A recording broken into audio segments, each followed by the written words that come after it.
श्री शिवाय नमस्तुभ्यम। हर हर महादेव। दोस्तों, आप सभी लोग जानते हैं कि 3 फरवरी 2025 यानी सोमवार को पड़ रही है माघ महीने की षष्ठी तिथि। और दोस्तों, ये वो तिथि है जो माघ महीने में पड़ने वाली सबसे बड़ी तिथि है, क्योंकि यह सोमवार के दिन पड़ रही है और इसका बहुत ही बड़ा और विशेष महत्व होता है। पूज्य गुरु जी ने कहा है कि अगर कभी भी मौका लग जाए और माघ महीने की षष्ठी तिथि सोमवार को पड़ जाए तो आप लोगों को एक सफेद फूल का उपाय तो अवश्य ही करना चाहिए। इन दोनों का संयोग बहुत ही कम आता है। इसी के साथ में गुरु जी ने अपनी शिव पुराण कथा में बताया है कि इस दिन आपको एक सफेद फूल वाला उपाय तो आपको अवश्य ही करना चाहिए, क्योंकि ऐसा दिन पूरे साल में सिर्फ एक ही बार आता है। और दोस्तों, आप सभी लोग जानते हो, सोमवार का अगर सबसे बड़ा कोई उपाय है तो वो एक सफेद फूल वाला उपाय है। तो दोस्तों, इस सोमवार के दिन आप लोगों को इस एक सफेद फूल वाले उपाय को जरूर करना है। बहुत सारे लोग होंगे जिन लोगों ने इस उपाय को ना किया हो, मतलब पूरा साल निकल गया, उन्होंने किसी भी दिन इस एक सफेद फूल वाले उपाय को ना किया हो। पर दोस्तों, आपके पास एक आखिरी मौका बचा हुआ है जो कि 3 फरवरी के दिन है। तो इस दिन आप लोगों को इस वाले उपाय को जरूर कर लेना है। भले ही आपने पूरे महीने भर इस उपाय को ना किया हो, पर अगर आपने इस माघ महीने के सोमवार के दिन अगर इस वाले उपाय को कर लिया तो आपको इस उपाय को करने का वो फल मिलेगा जिसकी आपने कभी कल्पना भी नहीं करी होगी। इसीलिए आप लोग इस वाले उपाय को एक बार जरूर कर लेना है, ताकि आप लोगों के हाथ से यह मौका ना जा सके और आपको इस उपाय को करने का फल मिल सके। दोस्तों, यह उपाय पंडित जी ने अपनी अभी की ही श्री शिव महापुराण की कथा में बताया है, जिस उपाय को आज हम आपको बहुत अच्छे से समझाने वाले हैं। इस वीडियो को देखने के बाद इस उपाय को समझने के लिए आपको कोई और वीडियो को देखने की जरूरत नहीं पड़ेगी। तो चलिए दोस्तों, उपाय को शुरू करते हैं। देखिए, यह इस माघ महीने के सोमवार के दिन यह इतना खास होता है, इतना महत्वपूर्ण होता है। देखा गया है कभी कभी बड़े बड़े पूजा पाठ अनुष्ठान से जो मनोकामना पूर्ण नहीं होते, वो माघ महीने के सोमवार के दिन एक छोटे से उपाय करने से ही आपकी मनोकामना पूर्ण हो जाती है। और बहुत सारे लोगों ने इस उपाय को किया भी है और उनको इस उपाय को करने का फल भी जरूर मिला है। अगर आप लोग भी इस उपाय को करना चाहते हैं तो आप इस उपाय को पहले अच्छे से समझ लेना, सुन लेना, उसके बाद करना। आपको इस उपाय का फल जरूर मिलेगा। और इस उपाय को कर लेने से आपके घर में चाहे किसी भी प्रकार की दुख और समस्या क्यों ना चल रही हो, आपको उसका कारण भी नहीं पता है कि भाई यह समस्या किस कारण से चल रही है, उसका कुछ भी कारण हो सकता है, जैसे पितृदोष हो सकता है या किसी भी तरह का मंगल दोष भी हो सकता है। तो इस दिन आप लोगों को यह वाला उपाय कर लेना है। यह एक ऐसा उपाय है जिस उपाय को अगर किसी विशेष दिन पर किया जाए तो भाई उस विशेष दिन का जो है वह तो हमें मिलता ही मिलता है, पर हमने उस दिन पर इस उपाय को किया है तो हमें उससे भी बड़ा फल मिलता है, और फल बहुत जल्दी मिलता है, क्योंकि आप इस उपाय को बहुत ही बड़े और विशेष दिन पर कर रहे हो। तो चलिए अब उपाय के बारे में बात करते हैं। लेकिन उससे पहले आप लोगों को यह जानना आवश्यक है कि आखिर यह उपाय किस समय करना है, किसको करना है और कैसे करना है। तो चलिए हम आगे आपको वीडियो में एक एक करके बता देते हैं। लेकिन उससे पहले अगर आप लोग हमारे चैनल पर पहली बार आए हैं या फिर मेरी आवाज आज पहली बार सुन रहे हैं तो हमारे चैनल को सब्सक्राइब जरूर कर लेना और इस वीडियो को लाइक करके कमेंट बॉक्स में श्री शिवाय नमस्तुभ्यम ओम नम शिवाय जरूर टाइप कर देना। और अपने फायदे के लिए, गरीबी दूर करने के लिए इस वीडियो को पूरा देख कर जाना। तो दोस्तों, इस एक सफेद फूल वाले उपाय को हमें इस सोमवार के दिन कैसे करना है, किसको करना है, किस समय करना है और कहां पर करना है, ये सारे सवालों के जवाब आपको इस वीडियो में मिल जाएंगे। और जो ये वीडियो देखेगा भाई, उसको एक सफेद फूल वाला उपाय जरूर करना चाहिए, क्योंकि इस दिन सफेद फूल का भी बहुत ही बड़ा और विशेष महत्व होता है। और जब बात आ जाए एक सफेद फूल की, तो ये सोने पे सुहागा वाली बात हो जाती है और ये एक बहुत ही बड़ा उपाय हो जाता है इस सोमवार की तिथि का। अब हम समझते हैं इस वाले उपाय को हमें करना किस समय है। एक सफेद फूल वाले उपाय को हमें माघ महीने की सोमवार के दिन करना किस समय है। तो देखिए, इस उपाय को करने का जो समय है वह सुबह का समय है और शाम का समय भी है। अब देखिए, यहां पर हम मुख्य रूप से सुबह का समय नहीं बोलेंगे, क्योंकि 3 फरवरी सोमवार का दिन है और इस दिन प्रदोष काल के समय का बहुत महत्व होता है। बाकी अगर सुबह के समय भी करेंगे तो भी अच्छा होगा, उसमें कोई भी दिक्कत वाली बात नहीं है। तो चलिए जानते हैं इस विशेष उपाय के बारे में। लेकिन उससे पहले एक प्रार्थना, अगर आप इस चैनल पर नए हैं तो आप इस वीडियो को लाइक करें, चैनल को सब्सक्राइब करें और कमेंट बॉक्स में आप अपनी राशि या अपना नाम जरूर डाल दें, क्योंकि हम राशि से जुड़ा भाग्य भी बताते हैं और भाग्य में चल रही परेशानियों को दूर करने के लिए वह आसान से आसान उपाय भी बताते हैं। तो चलिए अब हम अपने सबसे पहले उपाय की बात कर लेते हैं। यह उपाय आपके जीवन में धन धान्य की वृद्धि करेंगे, साथ ही साथ आप में ओज तेज की वृद्धि भी करेंगे। अगर आप अपने व्यापार में या नौकरी में किसी कारणवश अगर रुके हुए हैं, आपको सफलता प्राप्त नहीं हो पा रही है, तो आप सफल भी होंगे और साथ ही साथ आपकी सारी समस्याओं और संकटों का अंत भी होने वाला है। तो चलिए जानते हैं पूज्य गुरुजी द्वारा बताए गए अपने सबसे पहले खास उपाय के बारे में। इस उपाय के लिए आपको सबसे पहले ले लेना है एक सफेद रंग का फूल। देखिए, सफेद रंग का फूल महादेव जी को बहुत ही प्रिय होता है, इसीलिए आपको सिर्फ एक सफेद रंग का फूल ले लेना है। अगर आपके पास में सफेद रंग का फूल नहीं है तो आप शिवलिंग के ऊपर बढ़े हुए सफेद रंग के फूल को उठाकर इसे जल से शुद्ध करके आप इसका फिर से इस्तेमाल शिवलिंग पर कर सकते हैं। बस आपको ध्यान रखना है कि सफेद रंग का फूल जो आप लेंगे वो केतकी का फूल नहीं होना चाहिए, और आप कोई भी सफेद रंग का फूल उसकी जगह पर ले सकते हैं। फिर इसी के साथ आपको एक चावल का दाना ले लेना है। चावल का दाना कहीं से भी टूटा खंडित नहीं होना चाहिए। इसी के साथ आपको एक बेल पत्र ले लेनी है। अगर आपके पास में बेल पत्र भी नहीं है तो शिवलिंग के ऊपर छड़ी हुई बेल पत्र को उठाकर आप इसे जल से शुद्ध करके इसका फिर से इस्तेमाल शिवलिंग पर कर सकते हैं। फिर आपको सबसे आखिर में एक लोटा जल ले लेना है। लोटा आप तांबे का लेंगे और जल हमेशा की तरह आपको अपने घर के किचन से ही लेना है। अब यह सारी सामग्री लेकर के आपको पहुंच जाना है शिवालय। पूज्य गुरुजी ने कहा है कि इस उपाय को आप शाम को प्रदोष काल में करना चाहें तो अति उत्तम रहेगा।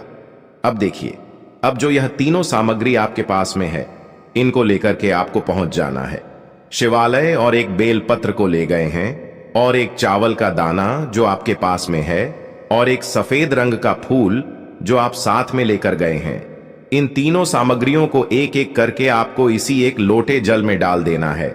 ये तीनों सामग्री आप शिवलिंग के सामने ही इस एक लोटे जल में डालिए। अब आपका यह एक लोटे जल का मिश्रण तैयार हो गया। अब इस एक लोटे जल के मिश्रण को आप धीरे धीरे शिवलिंग के ऊपर समर्पित करते जाएंगे और लगातार ओम नमः शिवाय या श्री शिवाय नमस्तुभयम दोनों में से किसी भी एक मंत्र का आप स्मरण करते जाएंगे। पूज्य गुरुजी ने कहा है कि जल आपको बिल्कुल धीरे धीरे समर्पित करना है और जल समर्पित करते हुए आप कम से कम 108 बार इस मंत्र का आप स्मरण जरूर कर लें। आप चाहे तो श्री शिवाय नमस्तुभ्यम मंत्र का स्मरण कर लें और चाहे तो ओम नमः शिवाय मंत्र का स्मरण कर लें। इसके बाद जलाधारी से जो जल बह करके नीचे गिर रहा है उसको थोड़ा सा आपको किसी पात्र में इकट्ठा कर लेना है। आप चाहे तो इस खाली लोटे में भी इस जल को इकट्ठा कर सकते हैं और महादेव जी से अमृत स्वरूप आपको प्राप्त कर लेना है। देखिए, महादेव जी से आपको बोल देना है कि हे मेरे महादेव, मेरे व्यापार में घाटा हो रहा है, मेरे जीवन में किसी भी प्रकार की सफलता मुझे प्राप्त नहीं हो पा रही है, धन धान की लगातार समस्या बनी रहती है, नौकरी सही से नहीं चल रही है, कुछ ना कुछ जीवन में परेशानियां लगातार बनी हुई हैं। तो आपकी जो भी मनोकामना हो उस मनोकामना को स्मरण करते हुए आपको इस जल को महादेव जी से अमृत स्वरूप प्राप्त कर लेना है और यह जल आपको लेकर के अपने घर को चले आना है। अब अगर आपके घर में लड़ाई झगड़ा बहुत होता है तो आप इस जल का आचमन अपने पूरे घर के प्रत्येक कोने में कर दीजिए, यानी कि इस जल का छिड़काव आपके घर के प्रत्येक कोने में आपको कर देना है। बस आपको किसी भी अशुद्ध जगह पर इस जल का छिड़काव नहीं करना है और घर के हर कोने में इस जल का आपको छिड़काव कर देना है। साथ ही साथ आप थोड़ा सा आचमन खुद कर लीजिएगा और घर के अन्य सदस्यों को भी इस जल का आपको आचमन करवा देना है। फिर इसी के साथ अगर आप अपने व्यापार में सफलता को प्राप्त करना चाहते हैं या फिर नौकरी में सफलता को प्राप्त करना चाहते हैं तो आप जिस भी जगह या फिर अगर आपके व्यापार में घाटा हो रहा है तो आप इस जल का अपने व्यापार वाली जगह पर इसका छिड़काव भी कर देंगे। फिर आपके जीवन में किसी भी प्रकार की अगर समस्या है तो आप इस जल का आचमन खुद कर लेंगे। पूज्य गुरु जी ने कहा है कि जो भी इस जल का छिड़काव अपने घर में कर लेता है या स्वयं आचमन कर लेता है तो उसके जीवन की बड़ी से बड़ी मनोकामना भी महादेव जी की कृपा से बहुत ही जल्द से जल्द परिपूर्ण हो जाती है। अब जानते हैं पूज्य गुरु जी द्वारा बताए गए अपने दूसरे खास उपाय के बारे में। देखिए, ये उपाय भी आपके जीवन में संकटों को प्राप्त करके धन, व्यापार, नौकरी, इन सबको अच्छी तरीके से चलाने के लिए इस उपाय को आपको जरूर करना चाहिए। इस उपाय के लिए सिर्फ और सिर्फ आपको एक दीपक ले लेना है। दीपक आप चाहे तो मिट्टी का ले सकते हैं या फिर अपने घर पर शुद्ध आटा माड़ करके उसका दीपक आप तैयार कर सकते हैं। इस दीपक में आपको लंबी रुए की बत्ती का प्रयोग करना है। पूज्य गुरु जी ने अपनी शिव महापुराण की कथा में कई बार बताया हुआ है कि लंबी रुए की बत्ती का प्रयोग जब भी हम लोग करते हैं तब हमें अपने जीवन में धन धान की प्राप्ति होती है, हमारे वंश में वृद्धि होती है और हमारे जीवन में तरक्की हमें प्राप्त होना शुरू हो जाती है। आपको लंबी रुए की बत्ती का ही प्रयोग करना है और इस दीपक में आपको घी का इस्तेमाल करना है। आपको शुद्ध देसी घी का ही इस्तेमाल इस दीपक में करना है। इसी के साथ आपको थोड़े से चावल के दाने ले लेने हैं। आपको एक मुट्ठी चावल के दाने ले लेने हैं। अब यह सारी सामग्री लेकर के आपको पहुंच जाना है किसी भी बेलपत्र वृक्ष के नीचे। अब देखिए, दीपक जो आप लेकर गए हैं उसको सबसे पहले आप इस बेलपत्र वृक्ष के नीचे आपको रख देना है। अब ये चावल के दाने जो लेकर के गए हैं आपको वहीं पर बेलपत्र वृक्ष के आसपास जड़ में आपको कहीं पर इन चावलों को डाल देना है और इसी के ऊपर इस दीपक को आपको रख देना है। दीपक की बत्ती का जो मुख होगा वो उत्तर दिशा की तरफ होगा और उत्तर दिशा की तरफ रखते हुए आप इस दीपक को वहीं पर प्रज्वलित कर देंगे और फिर वहीं बेलपत्र वृक्ष के नीचे बैठकर कम से कम आपको 108 बार ओम नमः शिवाय या श्री शिवाय नमस्तुभ्यम दोनों में से किसी भी एक मंत्र का आपको स्मरण कर लेना है और आपके जीवन में चल रही धन धान की समस्या या व्यापार की समस्या को दूर करने के लिए आपको महादेव जी से प्रार्थना कर लेनी है। फिर वापस अपने घर को आपको चले आना है। पूज्य गुरु जी ने कहा है कि जो भी व्यक्ति इस उपाय को लगातार 5 सोमवार आपको करना पड़ेगा तभी आपको इस कार्य में सफलता प्राप्त होना शुरू होगी।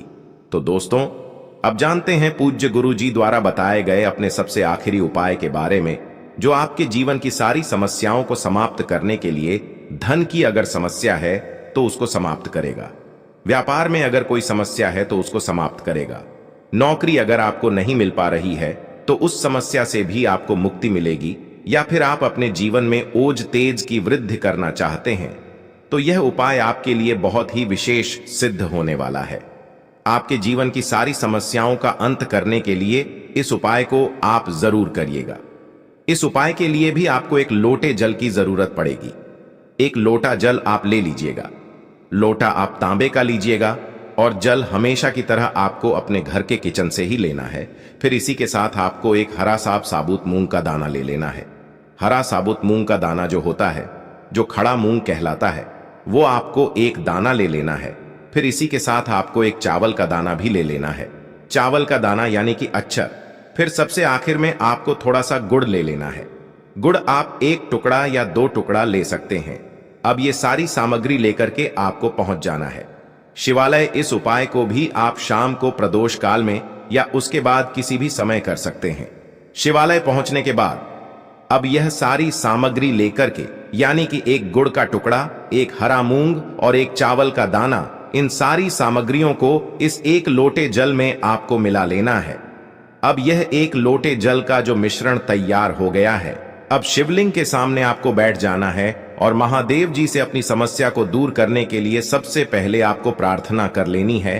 अगर आप धन धान की समस्या को दूर करना चाहते हैं तो उसके लिए प्रार्थना कर लीजिए। व्यापार की समस्या है, नौकरी की समस्या है, या घर में आपके गृह क्लेश या लड़ाई झगड़ा बहुत होता रहता है, तो उसको दूर करने की जो भी समस्या है उसको महादेव जी से एक एक करके आपको कह देना है। तो उसको दूर करने के लिए महादेव जी से प्रार्थना कर लीजिए और फिर यह एक लोटा जल आपको धीरे धीरे शिवलिंग के ऊपर समर्पित करते जाना है। समर्पित करते हुए आप कम से कम 21 बार, जितना भी आपके पास में समय मिले, आप ओम नमः शिवाय या श्री शिवाय नमस्तुभयम दोनों में से किसी भी एक मंत्र का आपको स्मरण कर लेना है। फिर थोड़ी देर वहीं शिवलिंग के सामने बैठकर महादेव जी से आपको प्रार्थना करनी है और फिर वापस अपने घर को चले आना है। पूज्य गुरु जी कहते हैं कि जो भी व्यक्ति इस उपाय को सोमवार के दिन अगर इस उपाय को कर लेता है तो उसके जीवन में ओज तेज की वृद्धि होती है, उसके जीवन के सारे संकटों का अंत होता है तथा उसको भी सुख, समृद्धि और वैभव की प्राप्ति होती है। तो दोस्तों, आपको यह वीडियो कैसा लगा कृपया कमेंट करें और पंडित प्रदीप मिश्रा के नए वीडियो पाने के लिए इस चैनल को सब्सक्राइब करें। स्वस्थ रह, मस्त रह। अगले वीडियो में फिर मिलेंगे। धन्यवाद। हर हर महादेव। देखो, इस उपाय के लिए आपको लेना है एक गोल बाती का दीपक। आप चाहें तो मिट्टी का ले सकते हैं या फिर घर से शुद्ध आटा मढ़कर उसका दीपक आप तैयार कर सकते हैं। इसके बाद आपको लेना है शुद्ध गाय का घी। अगर वो नहीं है तो कोई भी देसी घी इस्तेमाल कर सकते हैं, जिससे आपको दीपक प्रज्वलित करना है। देखो, अब ये सब सामग्री लेकर आपको जाना है प्रदोष काल में आपके घर पर तुलसी जी के घेरे के पास में। देखो, ये उपाय तो आपको अवश्य करना है। देखो, वहां पहुंचकर सबसे पहले वो दीपक आपको प्रज्वलित कर देना है और ओम नमो भगवते वासुदेवाय नमः का 11 बार जाप करना है। उसके बाद आपको अपने सीधे हाथ में थोड़ी हल्दी लेकर उस दीपक में अपना नाम और गोत्र बोलते हुए डाल देना है। उसके बाद माता लक्ष्मी से आपको प्रार्थना करना है कि हे महालक्ष्मी, हमारी सभी दुख तकलीफों को दूर करो। हे महादेव, हमारे सब दुख कष्टों को खत्म करो। इस भावना से आपको ये उपाय करना है। चलिए, अब बात कर लेते हैं दूसरे उपाय की। दोस्तों, आप सभी जानते हैं कि सोमवार का दिन समर्पित होता है भगवान महादेव को, यानी कि भगवान पार्वती को सोमवार का दिन समर्पित होता है। और जब भी हम शिवलिंग के ऊपर कोई भी उपाय करते हैं तो इससे हमें एक साथ भगवान महादेव की और पार्वती की कृपा प्राप्त हो जाती है। तो दोस्तों, इस वीडियो में हम पूज्य गुरु जी द्वारा बताए गए कुछ बहुत ही खास और अचूक उपायों के बारे में जानने वाले हैं। यह उपाय आपके जीवन में बड़ी से बड़ी मनोकामना को तो परिपूर्ण करेंगे ही साथ आपको अपने जीवन में सुख, समृद्धि, धन, वैभव, मान सम्मान की प्राप्ति भी करवाने वाले हैं। धन्यवाद। ऐसे ही जानकारी के लिए छाया जैन चैनल को सब्सक्राइब करें और अगर आपको यह वीडियो अच्छी लगी हो तो एक लाइक अवश्य करें और कमेंट में ओम नमः शिवाय अवश्य लिखें।